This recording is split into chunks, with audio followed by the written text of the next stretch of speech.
नमस्कार, मैं राजेश मिश्रा बोल रहा हूँ। IBC 24 के YouTube चैनल में आपका स्वागत है। हम खड़े हैं खारून नदी के किनारे महादेव घाट में स्थित विसर्जन कुंड में, और विसर्जन कुंड की जो आज जो स्थिति है वो हम आपको यहाँ पे दिखाने की कोशिश कर रहे हैं। ये एक विसर्जन कुंड है जहाँ पर पिछले 28 तारीख से गणेश की मूर्तियाँ विसर्जित की जा रही थी, और अगर अभी तक बात करें तो 11,000 से भी अधिक मूर्तियाँ विसर्जित की गई हैं। और इस विसर्जन गणेश विसर्जन के लिए, दुर्गा विसर्जन के लिए और तमाम जो मूर्तियाँ स्थापित की जाती है उसके विसर्जन के लिए रायपुर नगर निगम द्वारा ये विशाल कुंड यहाँ पर बनाया गया है। पिछले 3-4 सालों की बात करें तो यहाँ पर विसर्जन किया जाता है। और अब विसर्जन के बाद इस कुंड की क्या स्थिति रहती है, किस तरह के कचरे यहाँ पर जमा हो जाते हैं, वो स्थिति से हम आपको वाकिफ करा रहे हैं। आप देख रहे हैं कि इस कुंड के बाजू में जो आपको एक ढेर दिख रहा होगा, लकड़ियों का ढेर, लकड़ियों का पहाड़ जो दिख रहा होगा, वो पहाड़ है गणेश की जो मूर्तियाँ जो विसर्जित की गई थी उसका ये पूरा ढेर यहाँ पर लगा हुआ है। आप देख रहे हैं कि जो लकड़ियों के बने हुए प्लेटफॉर्म टाइप के बने दिख रहे होंगे, बांस का टुकड़ा दिख रहा होगा। और इसी तरह इस कुंड में आप देख रहे हैं कि बहुत सारे पैरा है और लकड़ियाँ पड़ी हुई हैं, फूल पड़े हुए हैं, और इसके अलावा प्लास्टिक की भी बहुत सारी चीज़ें आपको यहाँ पे दिखाई दे रही होंगी। और इसकी साफ़ सफाई अगर हम बात करें तो कायदे से साफ़ सफाई रोज़ होनी चाहिए थी, क्योंकि मूर्तियाँ रोज़ विसर्जित की जा रही थी और रोज़ साफ़ सफाई होनी थी। मगर अभी आप देख रहे हैं कि पूरा कुंड जो है कचरे से भरा हुआ है, और यहाँ पर खड़ा रहना भी दुभर है, काफ़ी स्मेल यहाँ पर आ रही है। ये स्थिति यहाँ पर कुंड की बनी हुई है। और आप देख रहे हैं कि कुछ मूर्तियाँ जो हैं, बड़ी बड़ी मूर्तियाँ, वो ठीक से इस कुंड में कचरा भरे होने के कारण डूब भी नहीं पाई हैं, घुल भी नहीं पाई। और ये अब स्थिति ऐसी हो गई कि इसको जल्दी साफ़ नहीं किया गया तो निश्चित रूप से ये यहाँ पर आसपास के लोगों का रहना दुभर हो जाएगा। हालांकि नगर निगम के अफसर यहाँ पर मौजूद हैं, उनका ये कहना है कि कल दोपहर तक समय है मूर्तियाँ विसर्जित करने का। पिछले 7 दिनों से मूर्तियाँ यहाँ पर विसर्जित की जा रही हैं, और कल दोपहर के बाद इस पूरे कुंड को साफ कर दिया जाएगा। और इनका कहना है कि इसके ठीक बाजू में जो आप देख रहे हैं पेड़ के किनारे, वहाँ एक नाला है, उस नाले पर इस पानी को बाहर निकाला जाएगा और पूरे कुंड को साफ किया जाएगा। और दुर्गा पूजा के पहले नवरात्रि आ रही है, वहाँ पे जो दुर्गा पूजा जो मूर्तियाँ विसर्जित होगी उसको यहाँ पर विसर्जित की जाएगी। रायपुर नगर निगम द्वारा इस कुंड को बनाने के पीछे वजह ये थी कि रायपुर शहर की जितनी भी मूर्तियाँ हैं वो या तो किसी तालाब में विसर्जित की जाती थी या खारून नदी में विसर्जित की जाती थी।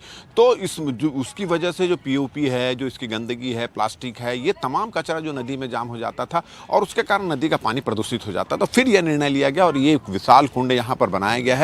और पिछले अगर 6-7-8 सालों की बात करें तो यहाँ पर लगातार मूर्तियाँ विसर्जित यहाँ पर की जाती है। और अभी आप स्थिति ये देख रहे हैं, यहाँ पर कुछ इसका पूरी जो जिम्मेदारी है नगर निगम के गोताखोरों को दी गई है, नगर निगम के पूरी टीम को दी गई है। अभी हम यहाँ के जो अफसर यहाँ पे मौजूद हैं उनसे बातचीत करने की कोशिश की है, मगर वो बातचीत करने के लिए तैयार नहीं हो और चले गए। मगर गोताखोर जो यहाँ पर पिछले कुछ दिनों से यहाँ पर ड्यूटी जिनकी लगी हुई पिछले 28 तारीख से, हम उनसे बातचीत करते हैं। ये जो साफ सफाई है, कुंड ऐसा पड़ा हुआ है, इसकी साफ सफाई कौन करेगा, किसको जिम्मेदारी हम लोग का। जैसे विसर्जन होता है उसके पश्चात हम लोग उस घुलने के बाद, मिट्टी पूरा घुल जाने के बाद हम लोग साइड करते हैं। उसके बाद निकाल के जो स्ट्रक्चर दिख रहा है उस टाइप का हम लोग रखते हैं। 28 तारीख से मूर्ति का विसर्जन यहाँ पर हो रहा है, तो रोज यहाँ अगर मान लो मूर्ति विसर्जित हो रही तो रोज जाम हो जाता है, रोज साफ करते थे कि पूरा हो जाने के बाद साफ करते थे? नहीं, डेली करना पड़ता है सर। जैसे कि यहाँ कम हो जाता है मूर्ति, स्ट्रक्चर जाम हो जाता है तो घुल जाते हैं ना, उसके बाद ही हम लोग साफ करते हैं। अच्छा।